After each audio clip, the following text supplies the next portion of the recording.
Show में आपको मध्य प्रदेश की दो ऐसी खबरें दिखाने जा रहे हैं जो इन दिनों सुर्खियों में हैं।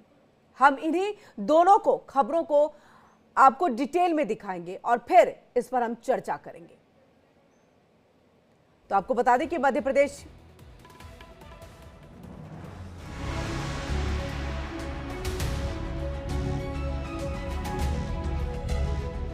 अपने सांस्कृतिक विरासत के लिए जाने जाने वाला मध्य प्रदेश इन दिनों एक डायरी और दो मगरमच्छों को लेकर खासा सुर्खियों में है। इन दोनों की खबरों ने मध्य प्रदेश की राजनीति में बवाल मचा दिया है। मध्य प्रदेश की राजनीतिक गलियारों में सिर्फ और सिर्फ डायरी के पन्नों की चर्चा हो रही है। दावा किया जा रहा कि ये डायरी कईयों की कलई को खोल देगा। दावा तो ये भी किया जा रहा कि इस डायरी के अंदर बड़े बड़े नेताओं की कारगुजारी की पूरी डिटेल है। इस डायरी को लेकर सवाल भी उठाए जा रहे हैं। डायरी की सत्यता और प्रामाणिकता को लेकर भी सवाल खड़े किए जा रहे। इस डायरी के बहाने राजनीति भी जमकर हो रही है। कांग्रेस डायरी के पन्नों को लेकर प्रेस कॉन्फ्रेंस कर रही है, डायरी के पन्नों को दिखा रही है, लेकिन कुछ लोग ये भी कह रहे हैं कि ये डायरी पुरानी है और इसका सौरभ शर्मा मामले से कोई लेना देना नहीं है। आपको बता दें कि सौरभ शर्मा मध्य प्रदेश पुलिस में कांस्टेबल है और उसके घर पर छापेमारी के दौरान अकूत संपत्ति मिली है। सौरभ शर्मा अभी फरार हैं, लेकिन उसके घर से मिले कागजात और अकूत संपत्ति ने कई सवाल खड़े कर दिए हैं।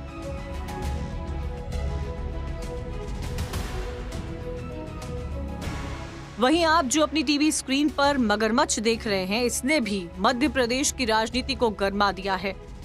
दरअसल बीजेपी के एक पूर्व विधायक के घर पर आयकर विभाग की छापेमारी के दौरान घर में दो मगरमच्छ मिले हैं, जिसके बाद ये सवाल उठ रहे हैं कि पूर्व विधायक जी के घर ये मगरमच्छ कहां से आए। इसको लेकर भी सरकार से सवाल पूछे जा रहे हैं।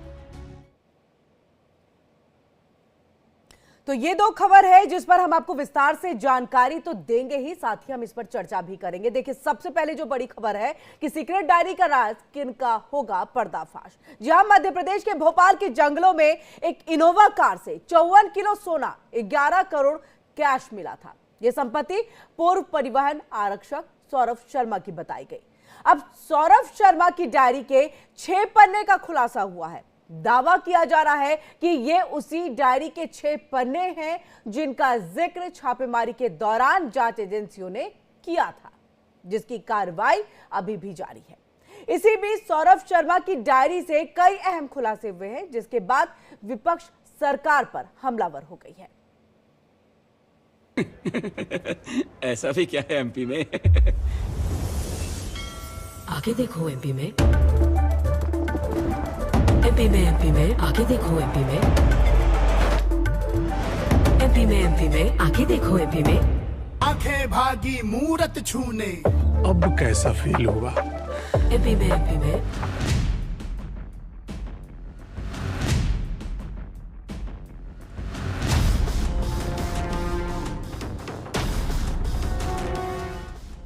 धन कुबेर के लिए मशहूर एमपी एक बार फिर सुर्खियों में है।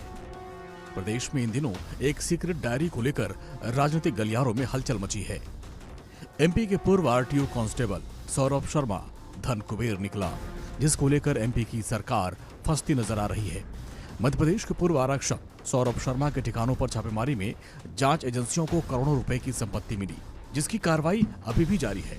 आयकर विभाग की छापेमारी में एक सीक्रेट डायरी सामने आई, जिसके बाद एमपी की राजनीति गर्मा गई। बताया जा रहा है कि इस डायरी में लेन देन का पूरा लेखा जोखा है।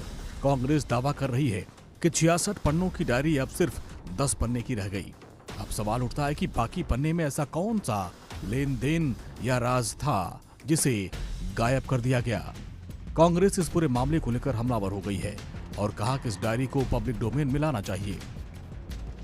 जितने दिन प्रशासन और शासन डिले होगा, मैंने जैसा कहा, डायरी और सौरभ शर्मा दोनों के अस्तित्व पे सवाल है। उनका अस्तित्व पर सवाल बढ़ता जाएगा।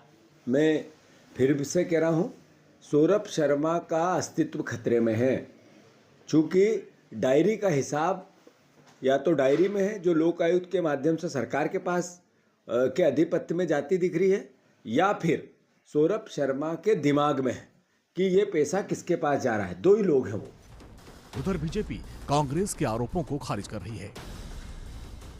केंद्र की मोदी जी की सरकार हो या मध्य प्रदेश में डॉक्टर मोहन यादव जी की सरकार, इन दोनों सरकारों में 0% टॉलरेंस है अपराध के लिए। इन दोनों सरकारों में 0% टॉलरेंस है भ्रष्टाचार के लिए और किसी भी गैर कानूनी काम के लिए। और ये बिल्कुल दिख रहा है जिस प्रकार से जांच हो रही है, जिस प्रकार से एजेंसियां जांच भी कर रही हैं और पारदर्शिता के साथ कर रही हैं। जो जांच में चीजें सामने आ रही है वो मीडिया के सामने ही बताया जा रहा है ताकि लोगों को भी नजर आए कि 0% टॉलरेंस है यहाँ गलत गतिविधियों के लिए, भ्रष्टाचार के लिए, अपराध के लिए। इस सीक्रेट डायरी के 6 पन्नों में एक चेक पोस्ट के 1536 करोड़ रुपए का हिसाब किताब है। दूसरा हिसाब है 103 करोड़ और तीसरा 155 करोड़ का वन टाइम पेमेंट का हिसाब 6 पन्नों में है। और फिर 66 पन्नों में क्या होगा? बड़ा सवाल यह है कि 1300 करोड़ का हिसाब लगभग 6 पन्नों में आया और 66 पन्नों में फिर क्या आया होगा? ऐसा नहीं है कि एमपी में ही धन कुबेर मिला। अक्सर ही देखा गया है कि जब जब सरकारी कर्मचारियों पर छापेमारी की गई तो उनके पास बेहिसाब संपत्ति मिली है। अब ऐसे में सवाल तो बनता है कि इन सरकारी कर्मचारियों के पास पैसे कहां से आते हैं। इसकी जांच गंभीरता से होनी चाहिए। Bureau report, India daily. और चलिए चर्चा की शुरुआत करते हैं। सभी मेहमान हमारे साथ जुड़ चुके हैं, तो वहीं हमारे साथ मध्य प्रदेश स्टेट हेड है मुक्ता पाठक, वो भी जुड़ चुकी हैं। मेहमानों से तारुफ करा देते हैं। रीना सक्सेना है, प्रवक्ता है आम आदमी पार्टी की, वो हमारे साथ जुड़ चुकी हैं। अजय दुबे है, सोशल एक्टिविस्ट हैं, वो भी हमारे साथ यहाँ पर जुड़ चुके हैं। और आप दोनों का ही बहुत बहुत स्वागत है। सबसे पहले मुक्ता, आपका यहाँ पर हम रुख करेंगे और आपसे हम समझने की कोशिश, क्योंकि देखिए एक तरफ विपक्ष को बैठे बिठाए ये एक बड़ा मुद्दा मिला है जिसको भुनाने की लगातार कोशिश हो रही है। ऐसे में जीतू पटवारी के तरफ से कई बड़े बयान सौरभ शर्मा से लेकर के ये 66 पन्नों की डायरी का जिक्र करते हुए उन्होंने कहा है कि देखिए अभी भी जांच वहीं की वहीं अटकी है, अभी भी सिर्फ सौरभ शर्मा पे ही जो सुई है वो घूम रही है। ना तो उनको पकड़ा जा सका है, ना ही बाकी 66 पन्नों का जिक्र यहां पर किया गया है। इन तमाम चीजों को लेकर के कांग्रेस हमलावर है, तो वहीं पर बीजेपी इसको लेकर के बचाव करती दिख रही है। पूरी जानकारी आपसे पहले।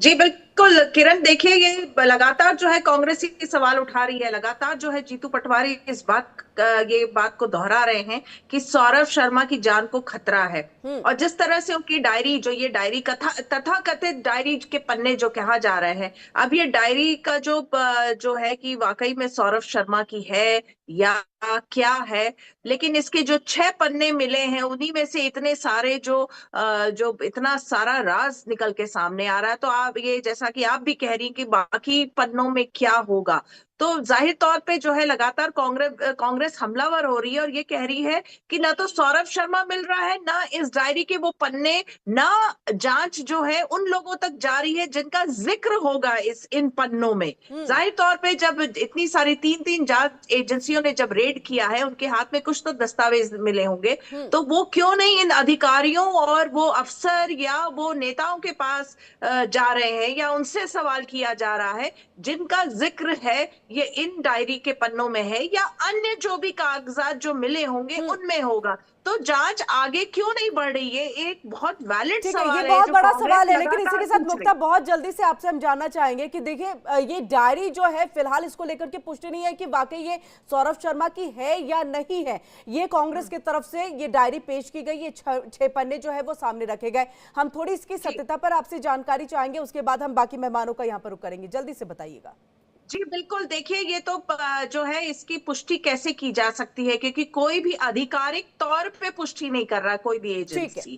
कांग्रेस ने लेकिन ये 6 पन्नों को दिखाया है। जी ठीक है, अजय दुबे जी आपके पास हम आएंगे। देखिए आधिकारिक पुष्टि इस डायरी को लेकर के फिलहाल है नहीं, लेकिन कांग्रेस इसी डायरी के आधार पर सरकार को घेरने की तैयारी में है। ऐसे में देखिए बड़ा सवाल तो है ही कि अभी तक किसी की गिरफ्तारी नहीं हुई है, अभी तक बाकी खुलासे नहीं हुए हैं। ये जांच में जरूर आया था कि एक डायरी बरामद हुई है, लेकिन क्या ये डायरी के ही वही 6 पन्ने हैं जिसको दिखाया जा रहा है? तो ये कई सारे सवाल है, लेकिन इन सबके बीच में एमपी से इतनी अकूत संपत्ति का एक आरक्षक के यहां से मिलना बहुत बड़ा सवाल है और बहुत कोई इसके जांच के दायरे में, लेकिन देखिए जांच का दायरा बढ़ ही नहीं रहा है।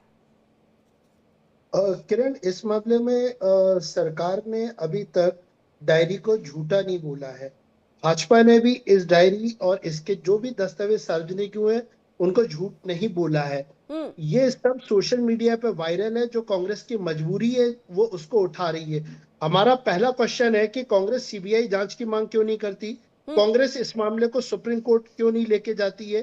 क्योंकि ये पूरा जो घटनाक्रम हुआ है, सौरभ शर्मा जो पूरा घोटाला है, इसमें करीब 18 महीने कांग्रेस की सरकार भी थी, 18 से 20 तक, मार्च तक।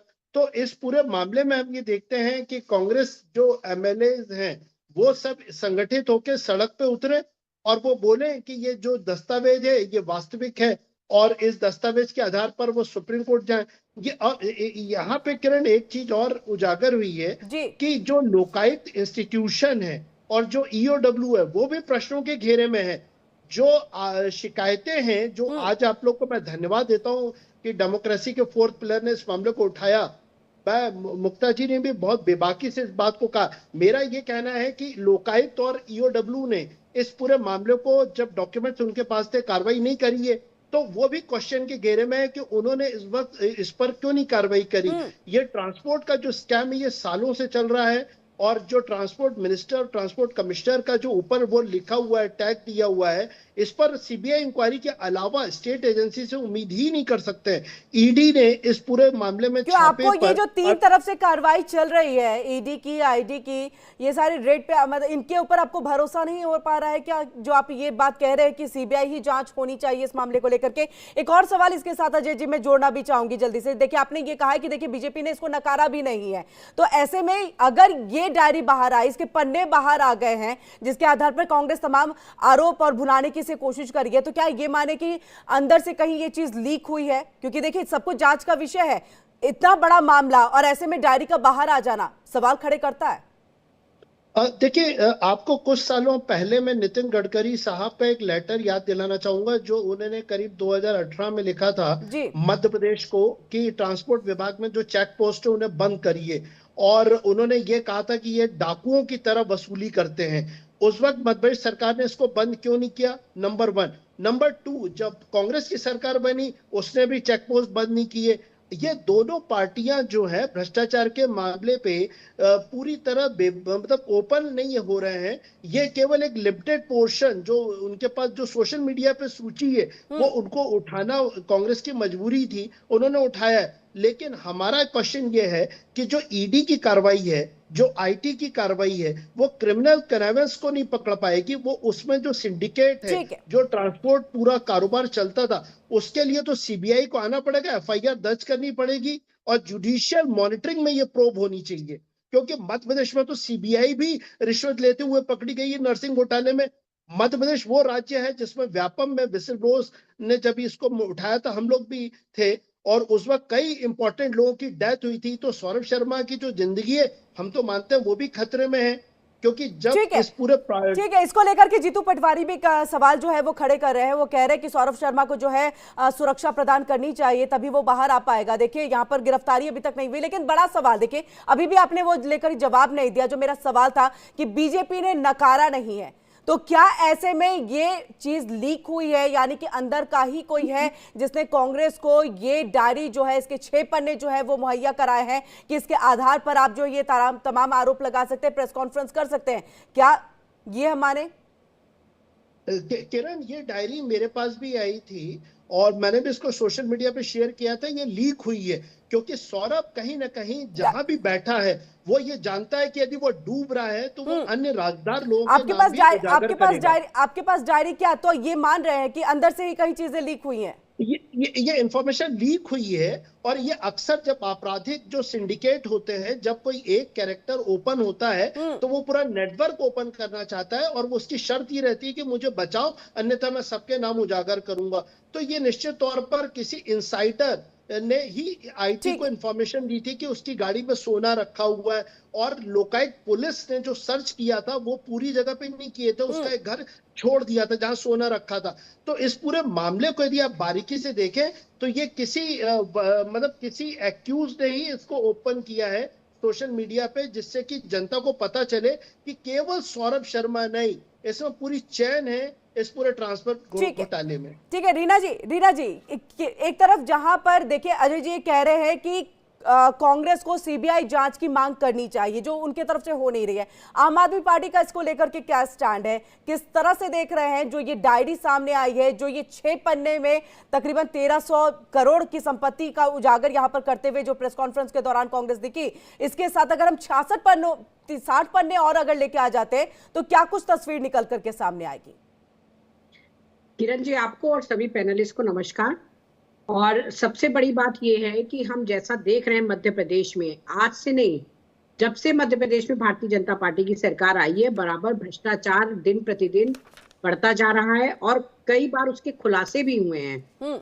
उसी क्रमांक में एक ये भी खुलासा आया, अभी कुछ दिन पहले ड्रग्स का भी आया था, उससे पहले पोषण आहार घोटाला था। सभी प्रमाणित होते जा रहे हैं, सभी पर छापे मारी हो रही है, सबकी वो हो रही है कार्रवाइयां। मगर आप एक चीज नोटिस कीजिएगा कि किसी पे भी कोई आगे चल के कार्रवाई नहीं हुई। जहां हम बात कर रहे हैं, भारतीय जनता पार्टी कहती है कि 0 टॉलरेंस है करप्शन के खिलाफ, बट यहाँ 0 टॉलरेंस की धज्जियां उड़ रही हैं मध्य प्रदेश में बराबर। आप जब देखिए तब घोटालों का एक नया आंकड़ा आ जाता है। और अभी तक आप ये देखिए, इतनी सारी कार्रवाई होने के बाद भी और टीएम और टीसी पता चलने के बाद भी डीपी गुप्ता जी को पुलिस मुख्यालय बुला लिया जाता है, ना कि उनके खिलाफ कोई कानूनी कार्रवाई होती है। तो ये गृह मंत्रालय भी मिला हुआ है, ये साफ दिख रहा है। अगर गृह मंत्रालय की नीयत साफ होती तो वो सौरभ शर्मा का अभी तक गिरफ्त में नहीं आना क्या बताता है, क्या आप देख रहे हैं? ये भी यही बताता है कि गृह मंत्रालय की चूक है ये बहुत। जैसे कि हम देखें, नीरव मोदी, ललित मोदी, विजय माल्या, ये सब गए, वो भी सब गृह मंत्रालय की चूक थी, वो केंद्र की थी। ये मध्य प्रदेश के गृह मंत्रालय की चूक है कि सौरभ वो जो है शर्मा जो है दुबई पहुंच गया है। कैसे मध्य प्रदेश से निकल गया भाई? इतना बड़ा वो किया उसने करप्शन, और वो दुबई पहुंच के आराम से पत्नी के साथ आप सभी हमारे साथ जुड़े रहिए, क्योंकि देखिए मध्य प्रदेश से लगातार अकूत संपत्ति की बरामदगी हो ही रही है। आईटी रेड कहीं पर भी करने पहुंचे तो उन्हें करोड़ों में जो है